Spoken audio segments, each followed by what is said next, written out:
नाबालिग से यौन शोषण के आरोप में सजा काट रहे आसाराम 11 साल बाद आखिर जमानत पर बाहर आ गए हैं। हालांकि यह अंतरिम जमानत 31 मार्च तक ही मिली है। इसमें भी कोर्ट द्वारा निर्देशित शर्तों का पालन करना होगा। देर रात जोधपुर के एक निजी अस्पताल में उन्हें जमानत पर रिहा किया।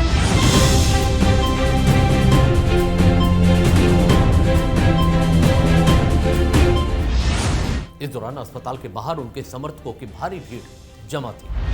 कभी विख्यात संत रहे आसाराम पिछले 11 साल से जोधपुर और अहमदाबाद के 2 अलग अलग दुष्कर्म के आरोपों में आजीवन कारावास की सजा काट रहे हैं। इस दौरान आसाराम की जमानत के लिए देश के नामी दिग्गज वकीलों ने पैरवी की, लेकिन जमानत नहीं मिल पाई। यह जमानत मेडिकल ग्राउंड पर मिली है। उनका पिछले कई दिनों से अस्पताल में इलाज भी चल रहा था। उन्हें अस्पताल से रिहा किया गया। इस दौरान अस्पताल के बाहर उनके समर्थकों की भीड़ जमा थी।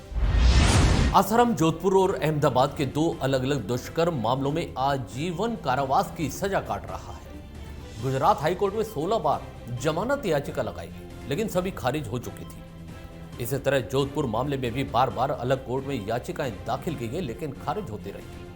अब 11 साल 75 दिन बाद राजस्थान हाईकोर्ट से आसाराम को राहत मिली।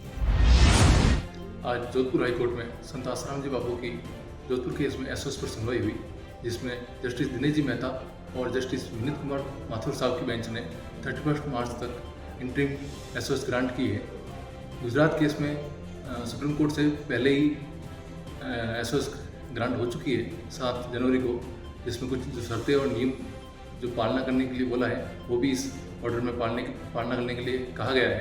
और 3 पुलिस गार्ड जो साथ में रहेंगे, जोधपुर हाईकोर्ट ने कहा है कि उनका जो खर्चा होगा आने जाने का वो हमें खुद को पे करना होगा। धन्यवाद।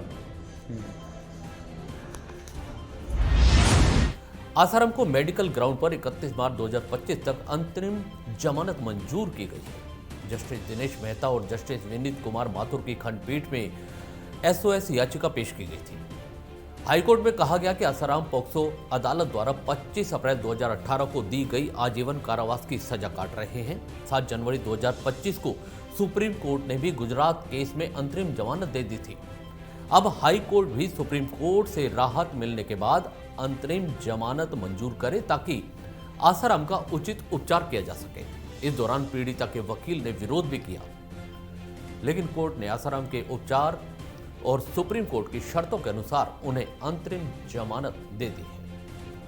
आपको बता दें कि आसाराम की जमानत के लिए पिछले 11 सालों में देश के कई दिग्गज वकीलों ने कोर्ट में प्रयास किए, जिसमें राम जेठमलानी, सलमान खुर्शीद, ओंकार सिंह लखावत, सीवी नागेश, केटीएस तुलसी, के मेनन सहित सुब्रमण्यम स्वामी जैसे वकील पैरवी कर चुके हैं।